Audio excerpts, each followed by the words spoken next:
मिली बार। अब मिली बार क्या है विद्यार्थियों, क्या है मिली बार?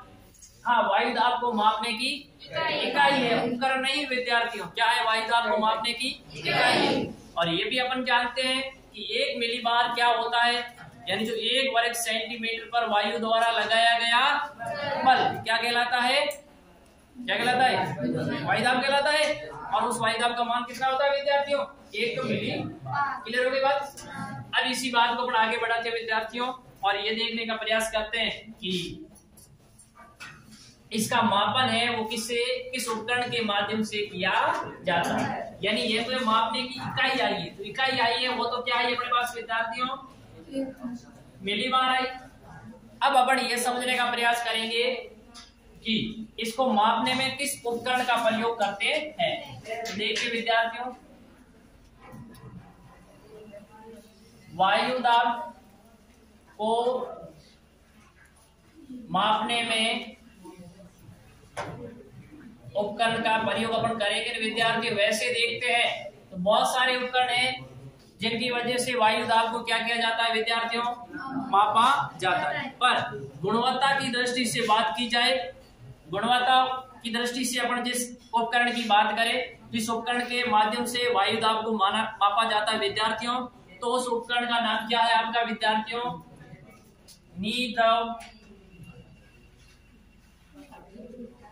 वायु दाब मापी। ठीक है विद्यार्थियों, क्या नाम है उसका? नीद्रव वायु दाब मापी।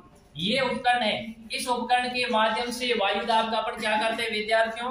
मापन करते हैं। ठीक है, या इसको वायु दाब मापी की जगह आप इसको बैरोमीटर भी लिख सकते हैं। इंग्लिश की दृष्टि से क्या लिख सकते हैं? नीद्रव बैरोमीटर, बैरोमीटर। ठीक है विद्यार्थियों, जो उपकरण है वायु दाब को मापने का क्या विद्यार्थियों? उपकरण। कौन सा उपकरण है अपने पास? ऐसे बहुत सारे उपकरण है, लेकिन गुणवत्ता की दृष्टि से देखा जाए तो सबसे अधिक आजकल जिस उपकरण का अपन वायु दाब को मापने में क्या करते हैं विद्यार्थियों? प्रयोग करते हैं, वो उपकरण है अपना नीद्रव बैरोमीटर। बात समझ में आएगी? अब नीद्रव का मतलब ये इस प्रकार का जो बैरोमीटर होगा विद्यार्थियों, जिसके अंतर्गत द्रव भरा हुआ नहीं होगा, पारा होता है। इसमें क्या होता है विद्यार्थियों? पारा भरा हुआ होता है। पारे में आप समझते हैं क्या होता है। ठीक है विद्यार्थियों, इसमें द्रव नहीं होगा कि क्या होता है विद्यार्थियों? पारा भरा हुआ होता है। ये आजकल इस प्रकार के जो बैरोमीटर है, इसका विद्यार्थियों वायु दाब को मापने में अधिकतर क्या किया जाता है? प्रयोग किया जाता है। क्योंकि यहाँ अपन जो वायु दाब का मापन करेंगे तो ये दूसरे उपकरणों की तुलना में ज्यादा शुद्धता या प्रमाणात्मक बताएगा विद्यार्थियों। इसकी वजह से आजकल नीद्रव बैरोमीटर का अधिक प्रयोग है वो किया जाता है। ठीक है, अब इस बात को अपन आगे बढ़ाएंगे विद्यार्थियों कि ये जो बैरोमीटर है ना, कभी कभार हम देखते हैं कि बैरोमीटर का पारा गिरा, कभी पारा बढ़ता है, कभी गिरता है, फिर क्या हो जाता है? बढ़ जाता है। तो इसका मौसम पर क्या प्रभाव रहता है? कहते हैं ना, मौसम या तापमान पर इसका क्या प्रभाव पड़ेगा विद्यार्थियों, तो अपन उसके बारे में बात करेंगे। देखिए,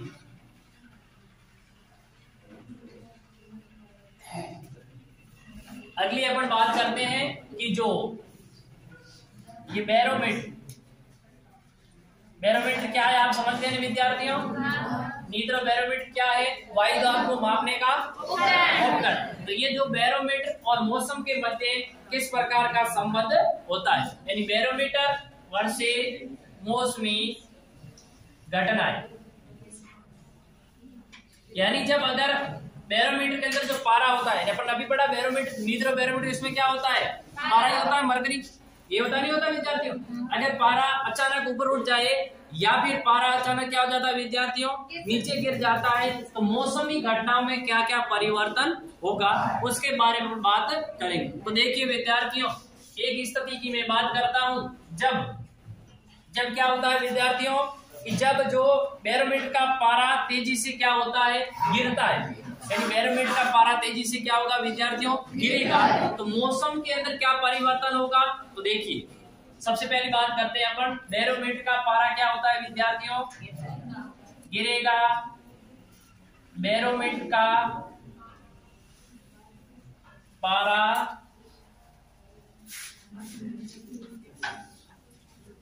तेज गति से क्या होता है विद्यार्थियों, गिरेगा।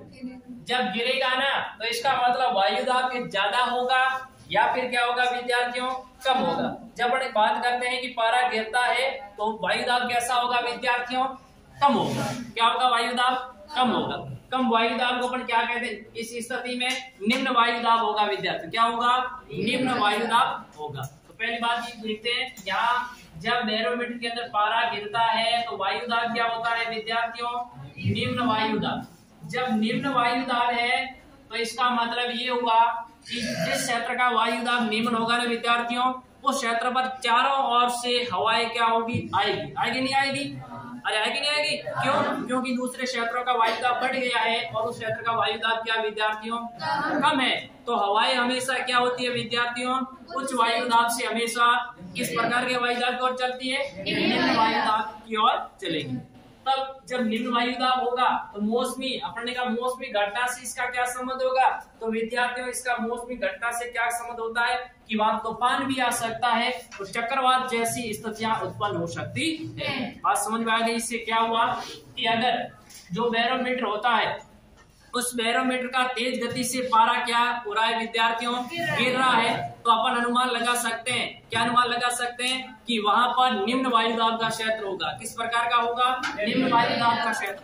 और हम ये भी जानते हैं कि जिस क्षेत्र का वायु दाब क्या होता है विद्यार्थियों, निम्न होता है, तो चारों तरफ से हवाएं उस क्षेत्र की ओर क्या करती है विद्यार्थियों, गति करेगी। जब चारों तरफ से हवाएं उस क्षेत्र की ओर गति करेगी तो इसका मतलब ये हुआ कि वहां पर जो मौसमी घटनाएं होगी वो विद्यार्थियों कि तूफान भी आ सकता है या चक्रवात जैसी स्थितियां हैं उस क्षेत्र में उत्पन्न हो सकती है। तो बात समझे कि समझे कि उस क्षेत्र में क्या आ सकता है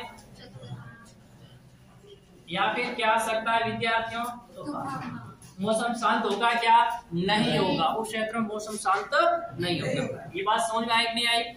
एक स्थिति की ये हो गई विद्यार्थियों, कौन सी, जब बैरोमीटर का पारा तेज गति से क्या हुआ, गिरा। गिरा नहीं गिरा, जब बैरोमीटर का पारा गिरा इसका मतलब वायु दाब क्या हुआ विद्यार्थियों, निम्न हुआ नहीं हुआ, कम हुआ ना वायु दाब, कम हुआ वायु दाब। इसका मतलब उस क्षेत्र, जिस क्षेत्र का वायु दाब घट रहा है तो सीधा सा मतलब है कि उस क्षेत्र में चारों ओर से हवाएं क्या करेगी, उस तरफ आएगी नहीं आएगी। जब चारों ओर से क्षेत्र की जो हवा है वो क्षेत्र में आएगी तो इसका मतलब उस जो क्षेत्र है उस क्षेत्र की जो मौसमी घटनाएं होगी तो वहां पे तूफान भी आ सकता है या चक्रवात जैसी घटना है वो घटित हो सकती है। ये स्थिति जब होती है जब बैरोमीटर में पारा गिरता है। इसलिए तो मौसम के अंदर पूरा अनुमान लगाया जा सकता है कि अब मौसम ऐसा होगा या नहीं। वो सारा इस वायु दाब यानी बैरोमीटर के माध्यम से ही अनुमान लगाया जाता है विद्यार्थियों। किससे लगाते हैं अपन, बैरोमीटर के माध्यम से अनुमान लगाते हैं। बैरोमीटर में पारे की स्थिति को देख करके ये मौसमी घटना है उन घटनाओं को पता लगाया जा सकता है। अब जब अपन दूसरी एक और कंडीशन को देखें विद्यार्थियों, जब मैं दूसरी कंडीशन की बात करता हूँ कि यदि बैरोमीटर में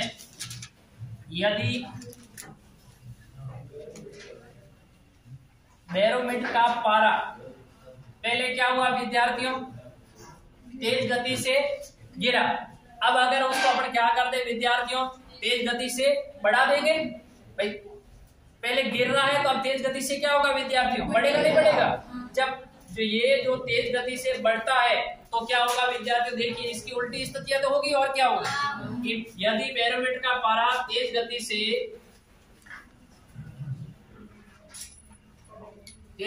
से क्या है, बढ़ता है, घटता तो हो गया ना, गिरता है या घटता है की बात है। अगली बात है कि यदि बैरोमीटर का पारा तेज गति से क्या हो रहा है विद्यार्थियों, बढ़ रहा है। जब पारा बढ़ रहा है इसका मतलब ये पारा घट रहा था तो निम्न वायु दाब का क्षेत्र बन रहा था। किस प्रकार का क्षेत्र बन रहा था विद्यार्थियों, निम्न वायु दाब का क्षेत्र बन रहा। अब पारा बढ़ रहा है तो इसका मतलब जिस क्षेत्र में जो ये पारा है जो अपने बैरोमीटर के माध्यम से पारे का अनुमान बढ़ रहा है, इसका मतलब उस क्षेत्र का जो वायु दाब है कम होगा ज्यादा होगा विद्यार्थियों, ज्यादा होगा। तो वहाँ क्या होगा, उस क्षेत्र में उच्च वायु दाब होगा। क्या होगा विद्यार्थियों, उस क्षेत्र में उच्च वायु दाब। जब उच्च वायु दाब है तो इसका मतलब उस क्षेत्र में वो क्षेत्र कैसा होगा विद्यार्थियों, आप ही जानते हैं कि जब जिस क्षेत्र का वायु दाब क्या होता है, उच्च होता है, जिसका मतलब वहां पवनें आती है क्या विद्यार्थियों, वहां पवनें नहीं आती है। और मौसम है वो प्राय कैसा रहता है विद्यार्थियों, शांत होता है। कैसा होता है, शांत होता है, समझाई बात नहीं कि वहां पर किसी प्रकार की हवाएं ज्यादा कोई गति वगैरह करती नहीं विद्यार्थियों, तो मौसम कैसा रहता है, हमेशा शांत रहता है। ध्यान रखें मौसम, या मैं इसको कह दूं तो यहाँ पर प्रति चक्रवात जैसी स्थिति रहती है विद्यार्थी। किस प्रकार की स्थितियां रहती है, प्रति चक्रवात। तो ये बात समझे कि नहीं समझे विद्यार्थियों, ध्यान रखें। ये जो शब्द है नहीं, बैरोमीटर में पारा गिर रहा है तो क्या चक्रवात या प्रति चक्रवात में से क्या आएगा, या बैरोमीटर में पारा क्या हो रहा है विद्यार्थियों, बढ़ रहा है, तो कौन सी मौसमी घटना है घटित हो सकती है। बात समझ रहे नहीं, ये सारा बैरोमीटर के आधार पे ही पता लगाया जाता है। एक स्थिति और देखे विद्यार्थियों, घट गया तेज गति से और तेज गति से क्या हो गया, बढ़ गया। अगर इसको अपने इस हिसाब से देखे विद्यार्थियों कि तेज गति से पहले गिरता नहीं, एक बार गिरा और फिर पुनः क्या हो गया विद्यार्थियों, बढ़ गया, तो मौसमी घटनाओं पर इसका क्या प्रभाव पड़ता है। तो देखिए अगली अपनी स्थिति की बात करते हैं विद्यार्थियों कि यदि बैरोमीटर का जो पारा है, वो बैरोमीटर का पारा विद्यार्थियों पहले गिरेगा, पहले क्या होगा विद्यार्थियों, पारा पहले गिरता है, गिरता और फिर क्या होता है विद्यार्थियों, हाँ वेरी गुड, फिर पुनः क्या होता है आपका, बढ़ता है। अब क्या होगा विद्यार्थियों, ध्यान दीजिए कि एक बार पारा क्या हो रहा है आपका विद्यार्थियों, गिर रहा है, और एक बार पारा आपका क्या हो रहा है विद्यार्थियों, बढ़ रहा है। यानी पहले गिरा और गिरने के बाद फिर पुनः क्या हो रहा है विद्यार्थियों, उस पारे में वृद्धि हो रही। ऐसी स्थितियां अगर होगी विद्यार्थियों तो वायु दाब का क्या होगा, पहले जब पारा देखो, यदि बैरोमीटर का पारा पहले गिरा इसका मतलब वायु दाब क्या होगा विद्यार्थियों, ज्यादा हुआ, कम हुआ, कम हुआ। और जब फिर पुनः ये जो पारा बैरोमीटर में पारा क्या होता है विद्यार्थियों, बढ़ता है, इसका मतलब फिर वायु दाब क्या होगा विद्यार्थियों, घटेगा, बढ़ेगा, फिर बढ़ेगा, बढ़ेगा। तो यह वायु दाब में क्या परिवर्तन होगा, पहले तो वायु दाब क्या होगा विद्यार्थियों, निम्न होगा, पहले वायु दाब होगा निम्न, और फिर क्या होगा विद्यार्थियों, वायु दाब क्या होगा आपका उच्च, यानी फिर वायु दाब क्या होगा विद्यार्थियों, बढ़ेगा। यानी जब पारा गिरता है तो वायु दाब भी कम होता है विद्यार्थियों, और जब पारा बढ़ेगा तो इसका मतलब वायु दाब क्या होगा विद्यार्थियों, अधिक, बढ़ेगा नहीं बढ़ेगा। अब ये स्थितियां हो गई, इन स्थितियों का मौसम पर विद्यार्थियों क्या प्रभाव पड़ेगा, अपन उस पे बात करते हैं। जब मौसम पे बात करेंगे तो यहाँ ये जो पारा है ये किसको बताएगा विद्यार्थियों, बारिश की मौसम, यानी सामान्य वर्षा का सूचक होता है। किसका होता है विद्यार्थियों, यानी इसका मतलब है कि अब है वो बारिश हो सकती है, यानी इस बैरोमीटर से अपने अनुमान लगा कि अब वर्षा हो सकती है। तो बात समझ आई नहीं आई विद्यार्थियों, बैरोमीटर के माध्यम से किस प्रकार से मौसमी घटनाओं का क्या लगाया जा सकता है, अनुमान है वो लगाया जा सकता है। जिसके अंतर्गत अपनी कितनी स्थितियों के बारे में बात की विद्यार्थियों, 3 स्थितियों के बारे में बात की। 3 कौन कौन सी स्थिति, जरा एक बार ध्यान दीजिए। सबसे पहले अपन ने विद्यार्थियों जिन स्थिति के बारे में बात की वो बात ये की कि यदि बैरोमीटर है उसका पारा तेज गति से क्या हो रहा है विद्यार्थियों, घट रहा है, तो इसका मतलब ये हुआ विद्यार्थियों की जो वायु दाब होगा उस क्षेत्र का क्या होगा, निम्न होगा। जिस अब उस क्षेत्र का अगर वायु दाब निम्न है तो अपन ये भी जानते हैं कि जिस क्षेत्र का वायु दाब क्या होता है, वायु दाब विद्यार्थियों कम होगा, तो इसका मतलब है कि दूसरे क्षेत्रों से हवाएं उस क्षेत्र की ओर क्या होती है, गतिशील होती नहीं होगी। हवाई का रूल्स होता है, सिस्टम होता है कि जो उच्च वायु दाब क्षेत्र और निम्न वायु दाब क्षेत्र, इस वो उच्च और वायु दाब निम्न क्षेत्रों की वजह से ही हवाएं क्या होती है, हमेशा विद्यार्थियों उत्पन्न होती है। अगर ये उच्च और निम्न वायु दाब का क्षेत्र नहीं बनता है विद्यार्थियों तो हवाएं चलती नहीं। तब जब उच्च और निम्न वायु दाब का क्षेत्र होगा तो हवाएं उच्च वायु दाब से हमेशा निम्न वायु दाब की ओर क्या करती है, गति। तो यहाँ पर भी निम्न वायु दाब का क्षेत्र बन रहा है, तो इसका मतलब हवाएं इस क्षेत्र की ओर क्या करेगी, गति करेगी। और जब हवाएं विद्यार्थी क्षेत्र की ओर गति करती है तो यहाँ जो मौसम से संबंधित स्थितियां बनेगी वो क्या बनेगी कि तूफान आ सकता है, या फिर क्या आ सकता है विद्यार्थियों आपका चक्रवात जैसी स्थितियां है उत्पन्न हो सकती है। इस प्रकार बैरोमीटर के पूर्व अनुमान के आधार पर अपने इस बात का पता लगा सकते हैं। अगर दूसरी बात अपन ने ये की थी विद्यार्थियों, यदि जो बैरोमीटर है उसका पारा तेज गति से पहले गिरा तो अब क्या हो रहा है, मान लीजिए बढ़ रहा है, बढ़ेगा, तो इसका मतलब है कि उस क्षेत्र का वायु दाब क्या होगा विद्यार्थियों, ज्यादा होगा नहीं होगा? जब वो क्षेत्र का वायु दाब ज्यादा है तो वो क्षेत्र बिल्कुल क्या होगा विद्यार्थियों? शांत होगा। तो मौसम से संबंधित जो भी घटनाएं होगी वो यहाँ पे होगी। मतलब मौसम कैसा रहेगा विद्यार्थियों? बिल्कुल शांत रहेगा। या किस प्रकार का रहेगा? प्रतीक चक्रवात जैसी स्थितियां हैं वो विद्यार्थियों उत्पन्न हो सकती है। अगली तीसरी बात करें, दो बात तीसरी में ये अपन कर सकते हैं कि यदि विद्यार्थियों पारा पहले क्या होता है? गिरेगा और फिर किसी कारणवश पारा पुनः क्या होता है विद्यार्थियों? ऊपर उठ रहा है ना। पहले गिरा और फिर क्या हुआ? बढ़ा। तो यहाँ दो घटना हुई। अब वायुदाब में भी दो प्रकार के परिवर्तन हो गए विद्यार्थियों, नहीं हो गए? क्या होंगे? जब पारा गिरा तब वायुदाब भी क्या होगा विद्यार्थियों? आपका गिरेगा कि नहीं गिरेगा? और जैसे ही पारा बढ़ा तो वायुदाब क्या होगा विद्यार्थियों? बढ़ेगा नहीं बढ़ेगा? ऐसी अगर स्थितियां होती है तो वहां पे ये अनुमान अपन लगा सकते हैं कि बारिश हो सकती है, यानी कि बारिश आएगी, यानी ये वर्षा का क्या माना जाता है विद्यार्थियों? सूचक। इस प्रकार से अपन इन बैरोमीटर के माध्यम से मौसम से संबंधित जो घटना है उन घटनाओं का क्या लगा सकते हैं विद्यार्थियों? अनुमान लगा सकते हैं। ये बातें आप लोग को समझ में आ रही है ना? तो अपन इस बात को आगे बढ़ाते हैं विद्यार्थियों।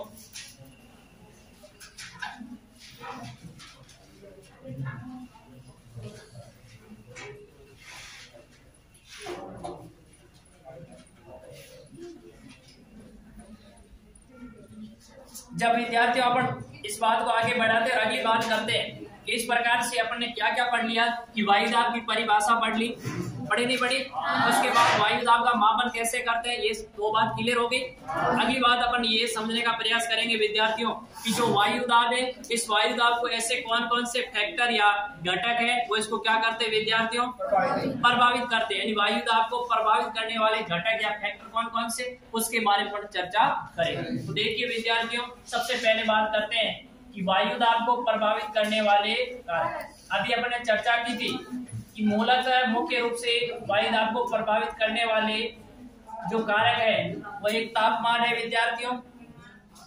एक क्या है? एक अपन ने तापमान लिखा था विद्यार्थियों। उसके बाद अपन ने क्या लिखा था विद्यार्थियों? जलवाष्प या वाटर वेपर लिखा था। और उसके बाद अपन ने क्या लिखा था? गुरुत्वाकर्षण बल की बात की थी विद्यार्थियों। और उसके बाद अपन ने किसके बारे में बात की थी विद्यार्थियों? हाँ, घूर्णन, पृथ्वी की घूर्णन गति। ये ऐसे कारक है या घटक है विद्यार्थियों या फैक्टर है जो पृथ्वी की क्षेत्र पर सतह पर जो वायुदाब होता है विद्यार्थियों, उस वायुदाब को ये सारे कारक क्या करते हैं? परिवर्तित है या इसमें प्रभाव डालने का काम है वो क्या करते हैं। अब ये किस प्रकार से वायुदाब में परिवर्तित करते हैं या उसमें प्रभाव डालते हैं तो उसके बारे में बात करते हैं। सबसे पहले बात करते हैं अपने तापमान के बारे में। किसके बारे में बात की कि जो ये तापमान और वायुदाब है इसके मध्य किस प्रकार का संबंध है वो पाया जाता है। यानी तापमान है वायुदाब को किस प्रकार से क्या करता है विद्यार्थियों? परिवर्तित है वो करता है। तो इधर ध्यान दीजिए जरा, एक डायग्राम के माध्यम से अपन इस बात को समझने का प्रयास करते हैं। देखिए विद्यार्थियों, ये पृथ्वी की क्या है विद्यार्थियों? सतह है या नहीं है? चलिए, तो इसको मैं लिख सकता हूँ धरातल लिख सकता हूँ विद्यार्थियों। ठीक है, ये धरातल। अब यार जैसे ये मान लो सूर्य की किरणें आई नहीं आई विद्यार्थियों, तो इसका मतलब इसको ये तापमान हुआ नहीं हुआ विद्यार्थियों? अब तापमान की वजह से धरातल क्या होगा विद्यार्थियों? गर्म होगा कि नहीं होगा? तापमान पा करके धरातल क्या हो रहा है विद्यार्थियों? गर्म हो रहा है कि नहीं हो रहा है?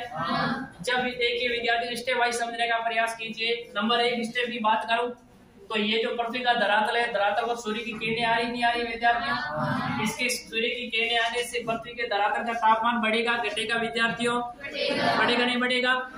जब यह तापमान बढ़ रहा है तो इसका मतलब धरातल ठंडा होगा गर्म होगा विद्यार्थियों? गर्म होगा। धरातल गर्म होगा नहीं होगा?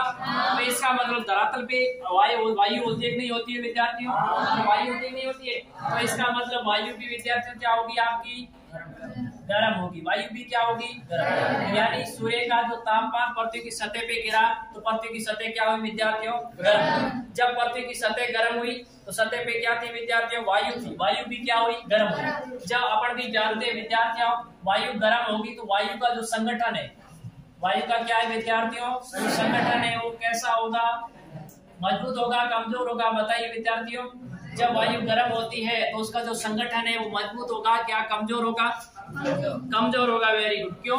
क्यों? जब इसको अतिरिक्त गर्म का मतलब अतिरिक्त ऊष्मा मिल रही है जिसकी वजह से गर्म हो रही है, तो इसका मतलब इसके कण दूर दूर बढ़ेंगे और गति भी तेज गति से करेंगे, नहीं करेंगे? इसलिए इस वायु का संगठन कैसा हो जाएगा विद्यार्थियों? कमजोर हो जाएगा। वायु कैसी हो जाएगी? कमजोर। अब कमजोर होगी ना, जब वायु कमजोर होगी विद्यार्थियों, तो वायु का कुछ भाग है वो क्या हो जाएगा विद्यार्थियों? ऊपर उठेगा, नहीं उठेगा? भाई कमजोर होगी। अगर पास पास में कण होते हैं तो वस्तु बंधी हुई रहती है, और जैसे ही उसके कण दूर दूर हो जाएंगे तो बिखर जाएगी, सीधी सी बात है, वस्तु बिखर नहीं बिखरेगी। वैसे वैसे वायु ऊष्मा पा करके गर्म होती है, और गर्म होती है उसका संगठन क्या हो जाता है विद्यार्थियों? कमजोर हो जाएगा। जब संगठन कमजोर होगा तो वायु क्या होगी विद्यार्थियों आपकी? ऊपर उठेगी, नहीं होगी? वायु ऊपर उठती है, और जब वायु ऊपर उठेगी तो क्षेत्र का जो भार है वो कम होगा ज्यादा होगा? ये बताइए, कम होगा नहीं होगा? तो इसका मतलब जिस क्षेत्र में पहले भार ज्यादा था अब उस क्षेत्र का भार क्या हो रहा है विद्यार्थियों? कम हो रहा है। तो इसका मतलब यही तो अपन पढ़ते वायुदाब में क्या पढ़ा है कि पृथ्वी के किसी क्षेत्र में वायुदाब लगाया गया, भार या बल होता है उसको अपन क्या कहते हैं? वायुदाब कहते हैं। तो इसका मतलब तापमान की वजह से वायुदाब घट रहा है बढ़ रहा है? बताइए जरा मेरे को। घट रहा है ना? समझाइए बात। क्या हुआ कि वायु है वो संगठन कमजोर होगा, और संगठन कमजोर होगा तो वायु ऊपर उठेगी विद्यार्थियों। वायु ऊपर उठती है, और जब वायु ऊपर उठेगी तो इसका मतलब धरातल का जो भार है क्या हो जाएगा विद्यार्थियों? धरातल का भार कम हो जाएगा, और जब धरातल में भार कम होगा तो इसका मतलब वायुदाब क्या हो जाएगा विद्यार्थियों? उस क्षेत्र का घटेगा बढ़ेगा? घट जाएगा। क्या हो जाएगा? घट जाएगा। इस प्रकार से वायुदाब और तापमान में किस प्रकार का संबंध हुआ विद्यार्थियों? कैसा संबंध हुआ? घट रहा है, एक के बढ़ने में दूसरा घट रहा है, नहीं घट रहा है? तो इसका मतलब विपरीत संबंध कह सकते हैं। अरे हुआ नहीं हुआ? हाँ, इस बात को ध्यान रखें। तो आप इस बात को समझ में आ गई होगी कि तापमान व वायुदाब के मध्य कैसा संबंध होता है विद्यार्थियों? विपरीत संबंध। तापमान व वायुदाब मध्य विपरीत संबंध होता है विद्यार्थियों। कैसे संबंध होगा? विपरीत। यानी जिस क्षेत्र का तापमान ज्यादा होगा विद्यार्थियों उस क्षेत्र का वायुदाब क्या होगा आपका? ज्यादा होगा कम होगा विद्यार्थियों? कम होगा। और जिस क्षेत्र का वायुदाब ज्यादा है इसका मतलब क्षेत्र का तापमान क्या होगा विद्यार्थियों? कम होगा। बात समझ में आ गई है? तो ये तो वायुदाब और जो तापमान एक दूसरे के हमेशा क्या होते हैं विद्यार्थियों? विपरीत संबंध है वो पाए जाते हैं। तो ये बात समझ में आ गई। अगर आप इसको लिखना चाहे तो विद्यार्थियों अब समझ में आ गई। पहली बात एक बार जरा वापस देखिए, ये पृथ्वी का आप इसको अपने समझ लेना, लिखने की आवश्यकता नहीं, आपको समझ में आ जाएगा। देखिए सबसे पहले मैंने कहा ये पृथ्वी की सतह है विद्यार्थियों, ठीक है। इस सतह पर सूर्य की किरणें गिरी नहीं गिरी? गिरी। अब जब पृथ्वी की सतह पर सूर्य की किरणें गिरेगी विद्यार्थियों तो ये सतह गर्म होगी कि नहीं होगी? बताइए मेरे को। गर्म होगी नहीं होगी? गर्म होगी, ठीक है। पृथ्वी की सतह क्या हो रही है विद्यार्थियों? गर्म हो रही है। अब अपन ये भी जानते हैं कि पृथ्वी की सतह पे क्या होती है? वायु होती है नहीं होती है? तो इसका मतलब ऐसा है ना कि धरातल ही गर्म होगा, वायु भी गर्म होगी नहीं होगी विद्यार्थियों? चलिए, तो वायु भी गर्म हुई नहीं हुई? ठीक है। जब वायु गर्म हुई तो विद्यार्थियों वायु का जो संगठन था वो मजबूत होगा कमजोर होगा? कमजोर होगा। जब वायु का संगठन विद्यार्थियों कमजोर हो जाएगी, वायु के कण दूर दूर फैल जाएगी, इसका मतलब वायु नीचे बैठेगी ऊपर उठेगी विद्यार्थियों? ऊपर उठेगी। ऊपर नहीं उठेगी? जब वायु ऊपर उठेगी इसका मतलब क्षेत्र का भार बढ़ेगा विद्यार्थियों। जहाँ पहले वायु थी अब वहां से वायु ऊपर उठ रही है तो इसका मतलब क्षेत्र का भार है वो घटेगा क्या बढ़ेगा विद्यार्थियों? घटेगा। जब उस क्षेत्र का भार घटेगा तो जब भार घट रहा है तो इसका मतलब अब वायुदाब भार को ही तो कहते हैं कि ये पृथ्वी की सतह पर वायु द्वारा लगाया गया भार या जो बल होता है उसको क्या कहते हैं? वायुदाब। तो इसका मतलब ये होगा उस क्षेत्र का वायुदाब घटेगा बढ़ेगा विद्यार्थियों? घट जाएगा। वायुदाब क्या हो जाएगा? घट जाएगा। तो इस प्रकार से वायुदाब और तापमान के मध्य जो रिलेशन होता है किस प्रकार का होता है? अपोजिट होता है। सामान्य कैसा होता है विद्यार्थियों? विपरीत होता है। किस प्रकार का संबंध पाया जाता है? विपरीत संबंध है वो पाया जाता है। तो इस प्रकार से बात आपको समझ में आ गई होगी। हाँ, जिस क्षेत्र का तापमान ज्यादा होगा विद्यार्थियों वहां पर वायुदाब क्या होगा विद्यार्थियों? कम होगा। और जिस क्षेत्र का तापमान ज्यादा है नहीं कम है विद्यार्थियों उस क्षेत्र का वायुदाब क्या होगा? अभी अपन ने जैसे दो पेटी की बात की थी कि तो तीन पेटियां मुख्य रूप से दो या सामान्य दो को भागा बांट तो तीन पेटियां होती है, उनकी उत्पत्ति किसकी वजह से हुई है? ताप की वजह से। वही नहीं हुई? 0 डिग्री के आसपास वाला क्षेत्र जिसको अपने का भूमध्य रेखीय निम्न वायुदाब पेटी कहता नहीं कहता विद्यार्थियों? उस पेटी की उत्पत्ति तापमान की वजह से हुई है, और उस क्षेत्र का तापमान कैसा है विद्यार्थियों, ज्यादा है नहीं है। जब उस क्षेत्र का तापमान ज्यादा है तो इसका मतलब वायु दाब कैसा है विद्यार्थियों, ज्यादा है कम है, मेरे को बताइए। देखा है निम्न वायु दाब पेटी है, निम्न का मतलब है कि उस क्षेत्र का वायु दाब कैसा है विद्यार्थियों, कम है। अब वो क्षेत्र का वायु दाब कम किसकी वजह से है कि उस क्षेत्र का तापमान क्या विद्यार्थियों, ज्यादा है, इसकी वजह से उस क्षेत्र का वायु दाब कैसा है विद्यार्थियों, कम है। इसी प्रकार से एक बात अपन ने और लिखी थी कि दूरी भी एक उच्च वायु दाब पेटी लिखी थी, और अपन ये जानते हैं कि दूरों पर सूर्य की किरणें बिल्कुल क्या पड़ती है विद्यार्थियों, कैसी पड़ती है, और वहां दूरों पर ताप क्या होगा विद्यार्थियों, कम होगा नहीं होगा। जब ताप कम है इसका मतलब उस पे ज्यादा क्या होगा, वायु दाब क्या होगा विद्यार्थियों, वहां पे ज्यादा होगा नहीं होगा। इसलिए उस पेटी को अपने नाम क्या दिया था विद्यार्थियों, उच्च वायु दाब पेटी, उच्च वायु दाब पेटी। क्लियर हुई बात ये। चलिए अगली बात अपन करते हैं कि विद्यार्थियों ये तो बात सिर्फ किस पे हुई है, ये धरातल की बात हुई है। ये तो बात कहाँ पे हुई विद्यार्थियों, धरातल, यानी पृथ्वी के धरातल पर अगर अपन वायु दाब और तापमान के मध्य संबंध को देखा जाए विद्यार्थियों, तो किस प्रकार का संबंध होता है, विपरीत होता है। अगर अपन इसको इस प्रकार से देख लें कि पृथ्वी के धरातल से ऊपर जाने पर तापमान और वायु दाब के मध्य किस प्रकार का संबंध होगा, ये भी बात कर लेते हैं। अब इस धरातल की बात की है, थोड़ा धरातल से ऊपर भी चल लेते हैं। लेकिन धरातल से जैसे जैसे हम क्या जाएंगे विद्यार्थियों, ऊपर जाएगा, तो ये तो ताप घटता है या फिर बढ़ता है विद्यार्थियों, क्या होता है आप जानते हैं। कल अपने चर्चा की थी कि जैसे हम धरातल से ऊपर की ओर जाते हैं तो तापमान घटता है बढ़ता है विद्यार्थियों, घटता है। क्या होता है, तापमान घटता है। पर आज अपन बात करेंगे वायु दाब घटेगा या फिर विद्यार्थियों बढ़ेगा, ये बात करेंगे। अब यहाँ और वहाँ बात में थोड़ा सा अंतर होगा। ऐसा नहीं है कि सब जगह कि हम जैसे ही पृथ्वी की सतह से ऊपर जाते हैं तापमान घटता है इसलिए वायु दाब क्या होगा विद्यार्थियों, बढ़ेगा। ये बात सही नहीं विद्यार्थियों, गलत है। अब देखते हैं किस प्रकार से इस बात सही क्या है। तो फिर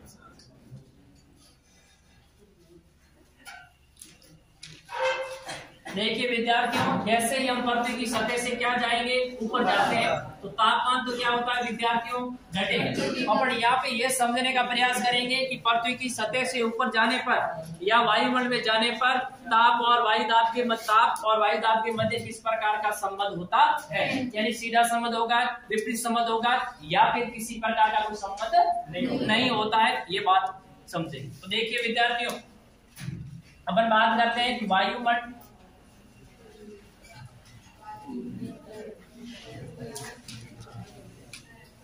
में तापमान व वायु दाब के मध्य किस प्रकार का संबंध है वह होता है। यानी पृथ्वी की सतह से हम वायुमंडल में ऊपर की ओर जाएंगे, तो ऊपर की ओर जाते हैं तो वायु दाब और तापमान में किस प्रकार का संबंध होगा विद्यार्थियों, तो अपन जानते हैं क्या होगा, तापमान भी घटेगा और क्या होगा विद्यार्थियों, वायु दाब भी क्या होता है, घटता है। समझ आई बात नहीं। तो इसका मतलब न तो विपरीत संबंध है, विपरीत संबंध है क्या, तो फिर किस प्रकार का संबंध है विद्यार्थियों कि तापमान घट रहा है और वायु दाब भी क्या होता है विद्यार्थियों, यहाँ पे घटता है। ना तो विपरीत संबंध होगा, नहीं क्या होगा विद्यार्थियों, सीधा संबंध होगा। समझ आ गई बात। किसी प्रकार का कोई आपस में इसमें कोई संबंध रिलेशन है ही नहीं। तापमान भी घटेगा, वायु दाब भी क्या होता है विद्यार्थियों, घटता है। तो ये भी ध्यान रखें आप कि जब हम पृथ्वी की सतह से ऊपर की ओर जाते हैं तो वायु दाब क्या होता है विद्यार्थियों, घटता है, और तापमान भी क्या होता है विद्यार्थियों, घटता है। अब बात ये करते हैं कि तापमान क्यों घटता है, यानी वायु दाब घटता क्यों है, यानी इसके पीछे क्या कारण है जिसकी वजह से वायु दाब विद्यार्थियों घटेगा। कल अपन ने वायुमंडल की संरचना के बारे में पढ़ा था, तो उसके अंतर्गत अपन ने देखा था कि जब वायुमंडल की संरचना में बात की तो उसमें अपन ने सौरमंडल के बारे में बात की थी, कल वाली क्लास में की थी ना। सौरमंडल के अंतर्गत अपन ने क्या देखा था कि लगभग पूरा जो वायुमंडल है विद्यार्थियों, उस पूरे वायुमंडल के भार का सामान्य 75% भार है वो कौन से मंडल में पाया जाता है विद्यार्थियों, सौरमंडल में पाया जाता है। इसका मतलब अधिकांश जलवाष्प की मात्रा, अधिकांश धूलकण या जो अधिकांश गैसें होती है वो सभी के सभी कहाँ पाए जाते हैं, आपके कौन से मंडल में होते हैं विद्यार्थियों, सौरमंडल में होते हैं। उससे ऊपर जाते हैं सभी की विरलता क्या होती जाती है विद्यार्थियों, बढ़ती जाती है। यानी विरलता का मतलब इनकी कमी होती जाती है। तो यही कारण है जिसकी वजह से वायु दाब यानी विरल होते जाएंगे, विरल होंगे ना, कण बहुत दूर दूर होते जाएंगे। जब कण दूर दूर होते जाएंगे तो बल लगेगा, कब लगेगा एक दूसरे आपस में, बाहर अगर कम होगा नहीं होगा, जब बाहर कम होगा तो वायु दाब का मान क्या हो जाएगा विद्यार्थियों, कम हो जाएगा। तो ये कारण है जिनकी वजह से हम पृथ्वी की सतह से ऊपर जाते हैं तो वायु दाब में क्या होती है विद्यार्थियों, कमी होती है। क्या होती है, कमी। तो पहला कारण आप ये भी लिख सकते हैं, वायु का क्या होना विद्यार्थियों, विरल। वायु का क्या होना, विरल। विरल का मतलब अपने गैसों की बात की थी, सामान्यतः जो स्थायी गैसें होती है तो 100 मीटर लगभग 50-60 किलोमीटर आसपास ही पाई जाती है, उससे ऊपर तो नहीं पाई जाती है। कल अपने बात की थी विद्यार्थियों।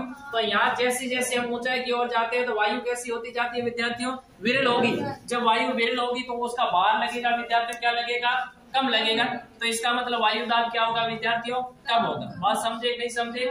दूसरी बात की जाए यानी वायु का क्या होना विद्यार्थियों, विरल होना, ये भी एक निम्न वायु दाब का क्या हो सकता है विद्यार्थियों, आपका कारण। दूसरी बात करें तो गुरुत्वाकर्षण बल का भी मान क्या होता है विद्यार्थियों, कम होता है। यानी गुरुत्वाकर्षण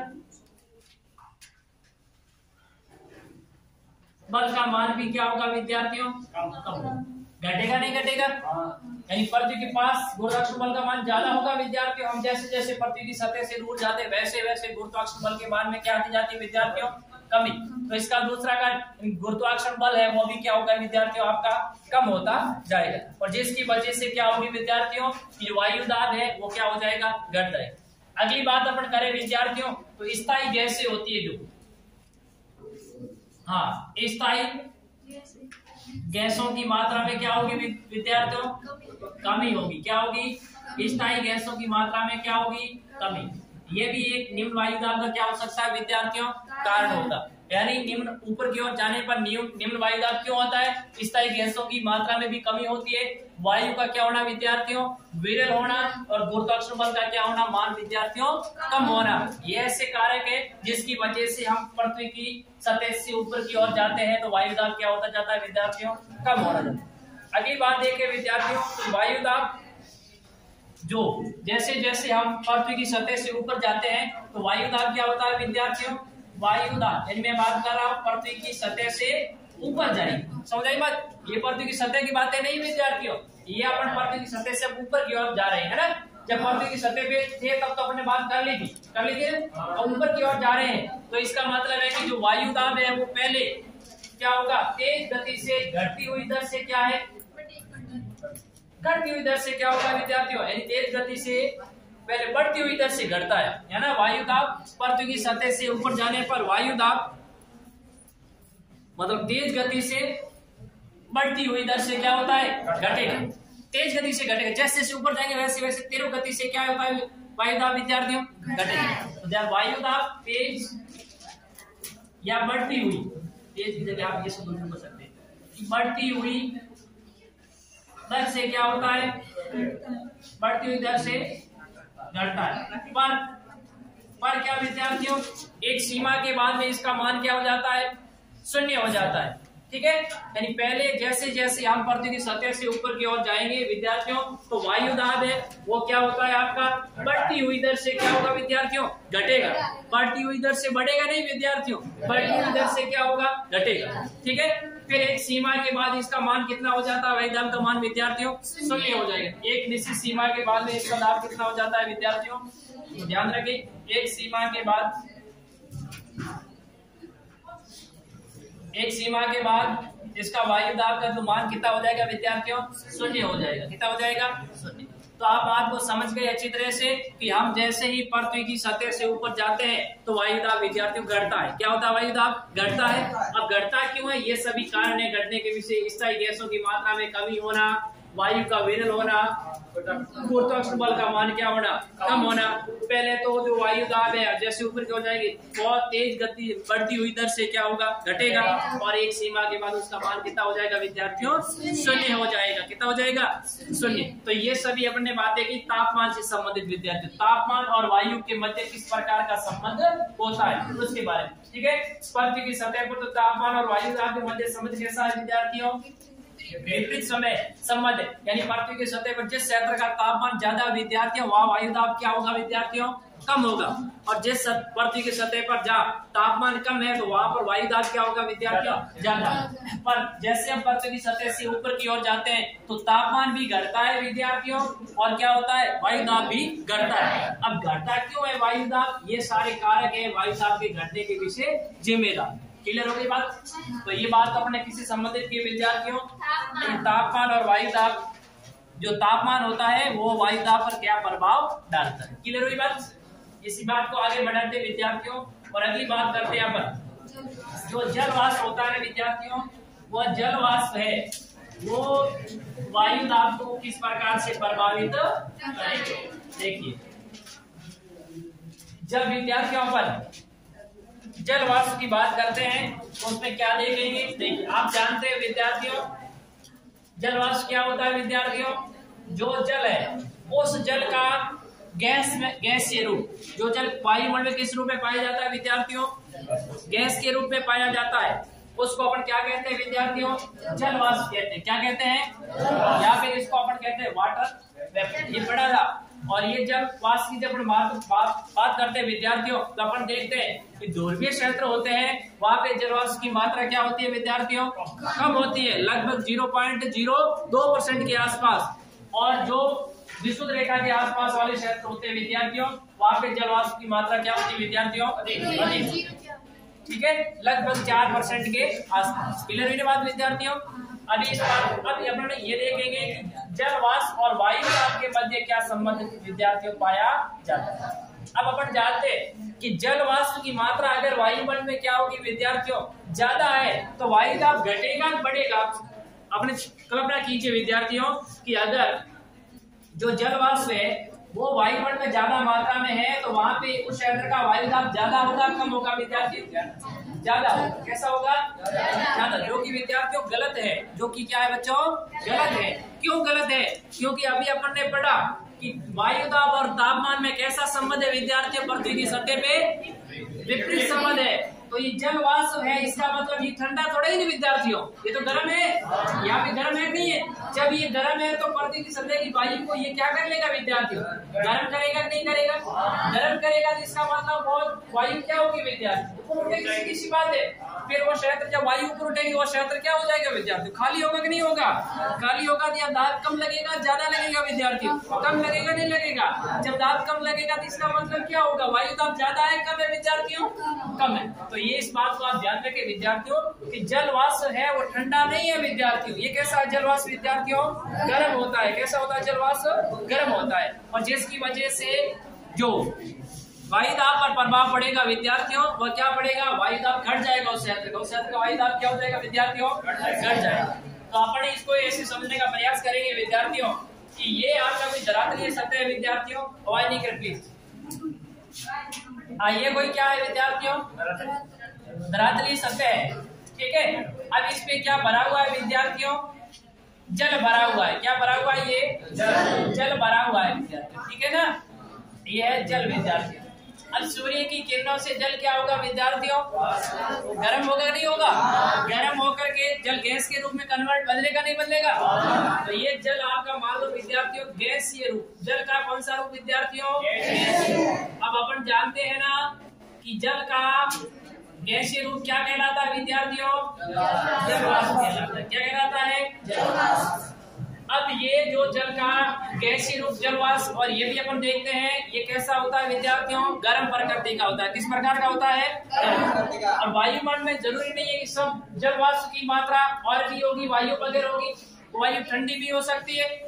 ठंडी होगी तो इसका मतलब जब अगर वायु आदर है तो उसका मतलब देखिए दो शब्द आते हैं, एक आता है शुष्क वायु विद्यार्थियों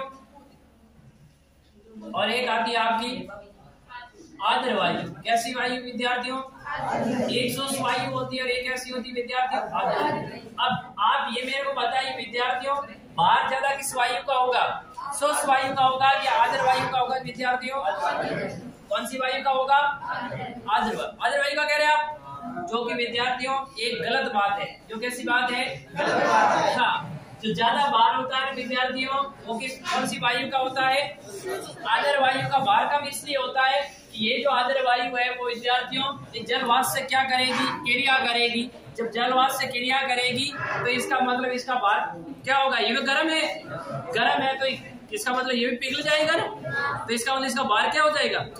और शुष्क वायु होती है उसका भार क्या होता है विद्यार्थियों, ज्यादा होता है। तो ये बात समझ में आ गई आप लोगों के कि किसका भार है वो ज्यादा होता है और किसका क्या होता है कम। अब इस बात को अपन आगे बढ़ाएंगे विद्यार्थी। देखिए जो जल का गैसीय रूप जिसको अपन ने क्या कहा विद्यार्थियों, जल वाष्प के नाम से जाना। जब अपन जल वाष्प की बात करते हैं विद्यार्थियों तो ये जल वाष्प वायुमंडल में ऊपर की ओर जाएगा, तो ऊपर की ओर जाएगा धीरे धीरे ये क्या हो जाएगा विद्यार्थियों, ठंडा होगा नहीं होगा सीधी सी बात है। जैसे जैसे ऊपर की ओर जाते हैं अपन देखते हैं कि जो वायुमंडल का तापमान क्या होता जाता है, कम होता नहीं होता है।